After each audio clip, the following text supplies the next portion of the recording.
संभाजीनगर शिवसेना उद्धव बाळासाहेब ठाकरे गट या गटातून कालही मोठ्या प्रमाणावर संभाजीनगर शहराचे अध्यक्ष यांचा पक्षप्रवेश झाला। आज बजाजनगर वडगावमधून सचिन कल्याणकर गरड पाटील सचिन कल्याणराव गरड पाटील यांचाही आज पक्षप्रवेश होतो आहे। 15 सरपंच या ठिकाणी पक्षप्रवेश करतात आहेत। तालुका समन्वयक सुद्धा पक्षप्रवेश करतात आहेत। बिबन सय्यद, किशोर खांडरे, नामदेवराव सागडे, सुरेश जगताप आणि सर्वच आहेत। त्यामुळं एक आज प्रमुख 50 पदाधिकाऱ्यांनी पक्षप्रवेश केला आहे। मी कालही सांगितलं की उद्धव बाळासाहेब ठाकरे जो गट आहे या गटामधील स्थानिक शिवसेनेचे कार्यकर्ते अस्वस्थ आहेत।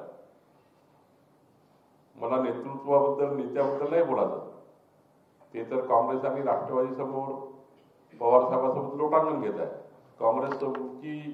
काँग्रेसची वैचारिक पार्श्वभूमी हे उद्धवजींनी स्वीकारली आहे। त्यामुळं त्यांच्याबद्दल मला खूप काही या ठिकाणी सांगायचं नाही, पण जो स्थानिक कार्यकर्ता अस्वस्थ आहे, स्थानिक नेते अस्वस्थ आहे, कारण त्यांना काँग्रेस आणि शिवसेनेची युती पटली नाही, काँग्रेस आणि उद्धव ठाकरेंची युती पटली नाही। म्हणून आज मोठ्या प्रमाणावर हिंदू हृदय सम्राट बाळासाहेब ठाकरे यांच्या विचारावर काम करणारा शिवसैनिक हा भारतीय जनता पार्टी आणि हिंदुत्वाच्या विचाराकरता भारतीय जनता पार्टीमध्ये मोठ्या प्रमाणावर येतो आहे। खरं तर हा हिंदुत्ववादी विचाराचा कार्यकर्ता भाजपकडे येतो आहे आणि भाजपचं जे मिशन आहे विकसित भारताचं 2047चा विकसित भारत जो मोदीजींनी संकल्पित केला आहे आणि विकसित महाराष्ट्र माननीय देवेंद्रजींनी संकल्पित केला आहे। विकसित भारत विकसित महाराष्ट्राला जोड देण्याकरता साथ देण्याकरता सर्व शिवसेनेचे उद्धव ठाकरे गटाचे स्थानिक कार्यकर्ते संपूर्ण महाराष्ट्रात भाजपामध्ये येत आहेत। उद्धव ठाकरेजींच्या शिवसेनेची अशी स्थिती होणार आहे की काही 2-3 वर्षामध्ये त्यांना नगरपालिका जिल्हा परिषदेला लढवण्याकरता सुद्धा उमेदवार मिळणार नाही, कार्यकर्ते मिळणार नाही। कारण कार्यकर्ते आणि उमेदवार किंवा स्थानिक लीडर हे काँग्रेस सोबत बसायला तयार नाही, काँग्रेसची युती मान्य करायला तयार नाही। आणि त्यामुळं पुढच्या काळात तुम्हाला अजून मोठे पक्षप्रवेश जे छोटे छोटे कार्यकर्ते ज्या बूथवर आहेत उद्धव ठाकरेजींच्याकडे ते भाजपमध्ये येताना दिसतील। काही कार्यकर्ते एकनाथ शिंदेजीकडे जात आहेत, काही कार्यकर्ते आमच्याकडे येत आहेत। पण आजचा पक्षप्रवेश हा संभाजीनगर शहरामध्ये पुन्हा एकदा भारतीय जनता पार्टीला नवी उभारी देणारा पक्षप्रवेश असणार है। आज संभाजीनगर भारतीय जनता पार्टी के टीम में शिवसेना उद्धव बाळासाहेब ठाकरे जी के पार्टी के श्री सचिन कल्याणराव गरड पाटिल और 10 सरपंच और सारे शिवसेना के उद्धव ठाकरे जी के कार्यकर्ता पदाधिकारी भारतीय जनता पार्टी में उन्होंने प्रवेश लिया है। मैं उनका बहुत बहुत अभिनंदन करता हूँ। जब मुझे मिले उन्होंने कहा कि हम सब लोग उद्धव जी को छोड़ रहे, कारण पूछा तो बताया कि उद्धव जी ने कांग्रेस के साथ युति की है, कांग्रेस के विचारों के साथ उन्होंने अपना पार्टी को मर्ज किया है, इसलिए हम उनको छोड़ना चाहते हैं।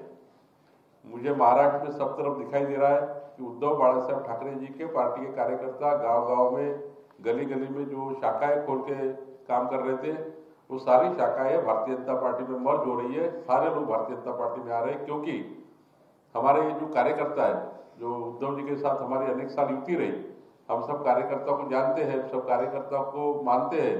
ये सारे कार्यकर्ता उद्धव जी को इसलिए छोड़ रहे हैं कि हिंदू हृदय सम्राट बाळासाहेब ठाकरे जी का विचार उन्होंने छोड़ दिया है, कांग्रेस के विचारों को स्वीकारा है, इसलिए सारे लोगों ने छोड़ना चालू किया है। महाराष्ट्र में अनेक कार्यकर्ता बीजेपी में आ रहे हैं और आने वाले दिनों में भी आपको महाराष्ट्र में उद्धव जी को कोई कार्यकर्ता सरपंच से लेकर विधायक तक लड़ाने के लिए भी लोग नहीं रहेंगे, ये स्थिति बनने वाली है। इन सब कार्यकर्ताओं ने मोदी जी के विकसित भारत के लिए, देवेंद्र जी के विकसित महाराष्ट्र के लिए साथ देने के लिए पार्टी प्रवेश किया है।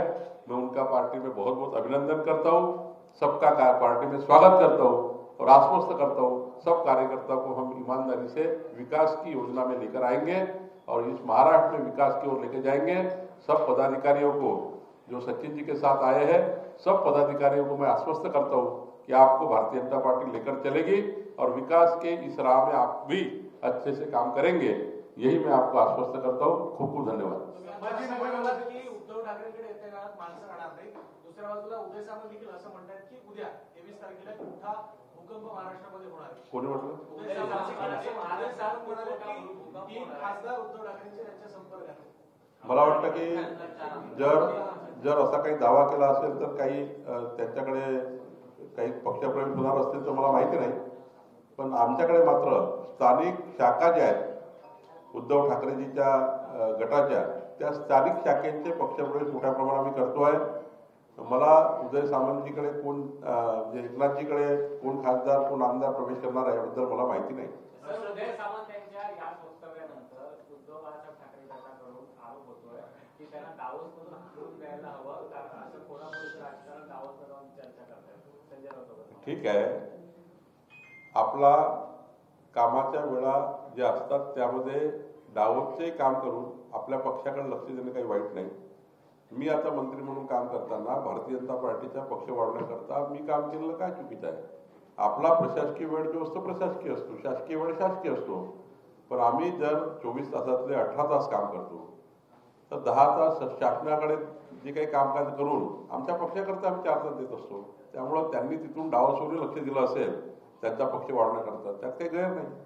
सर, ज्या पद्धतीने पक्षप्रवेश वारंवार करताय, आगामी स्थानिक स्वराज्य संस्थांच्या निवडणुकीचं मिशन जे आहे ते आता भाजपने सुरू केलंय का काय? भाजपाचं मिशन ऑलरेडी पहिल्यापासून सुरू आहे.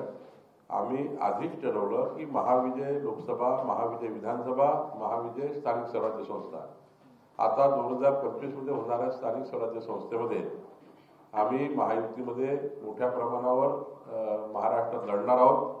आणि मला विश्वास आहे की ज्याप्रमाणे विधानसभेमध्ये आम्हाला चांगलं यश मिळालं, स्थानिक स्वराज्य संस्थेमध्ये महायुतीला चांगलं यश मिळालं. 2 दिवसापासून संभाजीनगरचे पक्षप्रवेश होताना पाहायला मिळतात.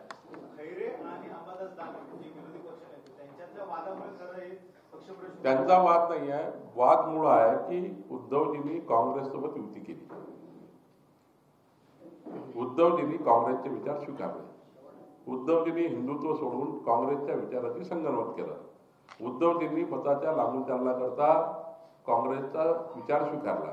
उद्धवजींच्या रॅलीमध्ये म्हणजे उद्धवजींचे खासदार जेव्हा निवडून आले परभणीचे आणि नाशिकचे, तेव्हा त्यांच्या रॅलीमध्ये पाकिस्तानचे ध्वज फडकताना कार्यकर्त्यांनी बघितले आणि कार्यकर्ते अस्वस्थ झाले, म्हणून पक्षप्रवेश होतो आहे. कोकणातील उद्धव ठाकरेंचे काही महत्वाचे नेते तुमच्या संपर्कात असल्याची आज सकाळपासून चर्चा सुरू झाली. राजन साळवी भाजपमध्ये कधी येतील, काही चर्चा झाली का?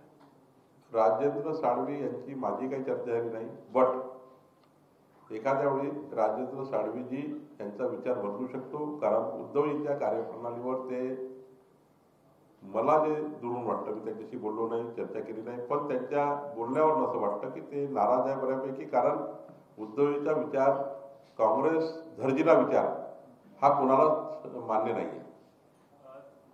एकनाथ शिंदे असं म्हणतात की लाडकी बहीण ही जी योजना आहे ती मी आणलेली होती, ही माझी संकल्पना होती. नेमकी कोणाची संकल्पना समजायची? सगळ्यांचाच दावा महायुतीकडनं होताना पाहायला मिळाला. राज्याचे मुख्यमंत्री एकनाथ शिंदे जी असताना मुख्यमंत्री माझी लाडकी बहीण योजना महाराष्ट्रात आली, महायुतीचं सरकार असताना आली. आणि नेहमीच असं असतं, एकनाथ शिंदे सरकार, देवेंद्र फडणवीस सरकार, जे सरकार असतं त्या सरकारचं क्रेडिट असतं आणि त्यामुळे मुख्यमंत्री साहजिकच त्या सरकारचे प्रमुख असतात. त्यामुळे मुख्यमंत्र्यांनी जरी असं म्हटलं की मी ती योजना आणलेली आहे, त्यात काही गैर नाही. यालाच आमदार अनिल देशमुख यांनी आरोप केला आहे सरकारवरती की जे छाननी केलेले जात आहेत अर्ज, त्या अर्ज कुठेतरी छाननी करण्याच्या नावाखाली बाद केले जातील लाडक्या बहिणींचे अर्ज, असा एक आरोप अनिल देशमुख. त्यांना आता पराभवाच्या या प्रक्रियेतून बाहेर निघावं लागेल. पुन्हा पुढचा पराभव दिसतोय, थोडं तरी त्यांचा पार्टी त्यांना सावरायची असेल, यातून बाहेर निघा आणि पक्ष वाढवा, पक्षामध्ये लक्ष द्या. पक्ष फुटतो आहे मोठ्या प्रमाणावर. अनिल देशमुखींच्या मतदारसंघामध्ये त्यांच्या पक्षाचे अनेक कार्यकर्ते 70-80 मोठे नेते भाजपमध्ये पक्षप्रवेश करण्याच्या विचारात आहे. जर तिकडं लक्ष दिलं तर बरं होईल. पालकमंत्री पदाचा वाद जो आहे तुम्ही निर्णय रद्द केला, मात्र तरी सुद्धा शिवसेनेकडनं जाहीरपणे नाराजी व्यक्त केली जाते. उपमुख्यमंत्र्यांच्या घरासमोर काल निदर्शनं देखील झाली आणि कार्यकर्त्यांना हुडदंगाची सुद्धा करण्यात महायुतीमध्ये अशा प्रकारचे कुठल्याही पक्षाचे जे प्रदर्शन आहे ते त्यांच्या नेतृत्वाने थांबवले पाहिजे. नाशिकमध्येही मोठ्या प्रमाणावर भारतीय जनता पार्टीचं प्रदर्शन होणार होतं, पण मी स्वतः गिरीश महाजनजी स्वतः भारतीय जनता पार्टीच्या नेत्याशी बोललो आणि कुठलंही प्रदर्शन होऊ दिलं नाही. एकनाथ शिंदेजींनी यात दखल घेतली. ते आपला सरकारविरुद्ध जे काही सरकारविरुद्ध की त्यांच्या भावना ते व्यक्त करतायत. मला वाटतं सरकारमध्ये एकनाथजी आहे, देवेंद्रजी, एकनाथजी, अजित पवारजी बसतील, निर्णय करतील. रस्त्यावर ते प्रदर्शन मला वाटतं योग्य नाही. दुसरीकडे मुख्यमंत्री जाऊन दावोसमध्ये सगळे करार करताना पाहायला मिळतात. मात्र संजय राऊत असं म्हणतायत की जिंदाल कंपनी ही महाराष्ट्रातली आहे, तर महाराष्ट्रात करार केला असं संजय राऊताला महाराष्ट्राने बघितलं सोडलेलं आहे. आता कोणी संजय राऊताला तर टीव्ही बंद करतात. सर, मोठ्या प्रमाणात आपण बघतोय करार होत आहे. मोठ्या मुख्यमंत्री खरं तर दावोस दौऱ्यावर आहेत आणि मोठ्या प्रमाणात करार होताना आपल्याला पाहायला मिळत आहे. कसं बघताय सगळ्याकडे? कारण लोक मी आपल्याला आवर्जून सांगेल की देवेंद्रजी ज्या पद्धतीने विचार करून गेले महाराष्ट्राच्या औद्योगिक विकासाचा, जे आम्ही विचार जनतेसमोर मांडले, आम्ही मॅन्युफॅक्चर मांडला, आम्ही जाहीरनामा केला की या महाराष्ट्राला आम्ही देशातलं क्रमांक 1चं गुंतवणुकीचे राज्य करू. परकीय गुंतवणूक या राज्यात क्रमांक 1वर असेल.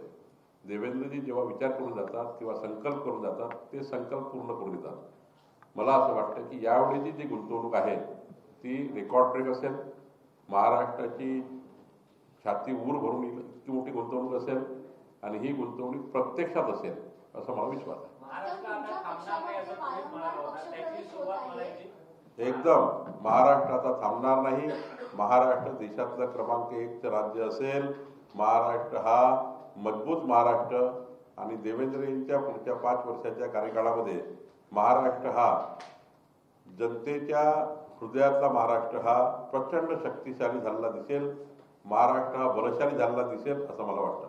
सर, शिवसेनेकडून तुमच्याकडे पक्षप्रवेश होत आहे. तुम्ही म्हणालात राष्ट्रवादीकडून देखील अनेक पक्षप्रवेश होऊ घातले पुढच्या काही काळामध्ये. अमोल कोल्हेंनी वक्तव्य केलं आहे की येत्या काळामध्ये पवार आणि ठाकरे गट दोन्ही केंद्रामध्ये मोदींसोबत दिसतील. नाही, मला त्यांनी काय वक्तव्य केलं हे माहिती नाही. बट विकसित भारताकरता कोणी आम्हाला साथ द्यायचं असेल तर आम्हाला काही म्हणणं नाही. विकसित भारताचा संकल्प मोदीजींनी केला आहे. संकल्पाला कोणी साथ द्यायला विचार करत असेल तर आमचा काय त्यात म्हणणं आहे. अक्षय शिंदे हत्या प्रकरणामध्ये असं म्हटलं जाते की निवडणुकीसाठी एन्काउंटर करण्यात आला अक्षय शिंदेचा. असं आहे की पोलिसांनी ज्या पद्धतीने पोलिसावर जो हल्ला झाला आणि पोलिसांनी त्यात एन्काउंटर केला हे सर्व आपल्याला दिसत आहे. तर त्यामध्ये न्यायालयीन चौकशीचाही भाग आला आहे. मला वाटायचं एकदा पूर्ण चौकशी होऊ द्यावी, मगच यावर पूर्ण योग्य.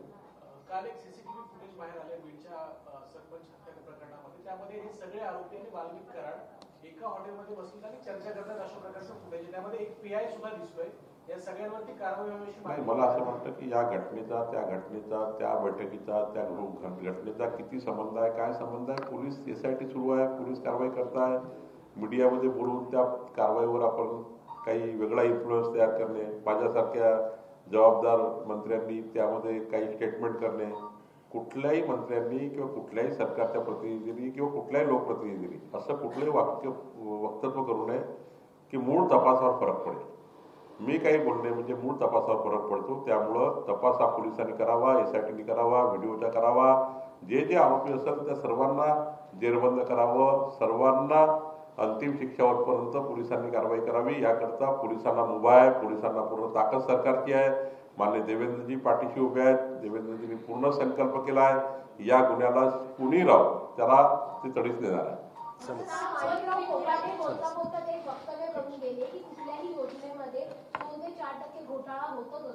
नाही, ते आमची जबाबदारी आहे. गतिमान सरकार, पारदर्शी सरकार म्हणून जेव्हा आम्ही काम करतो तेव्हा 1% घोटाळा होऊ नये, 1 पैशाचाही घोटाळा होऊ नये, आमची जबाबदारी आहे.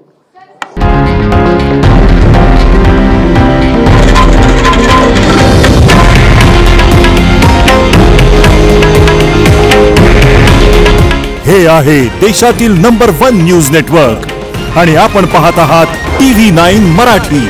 काळजी तुमची, हित महाराष्ट्राचं.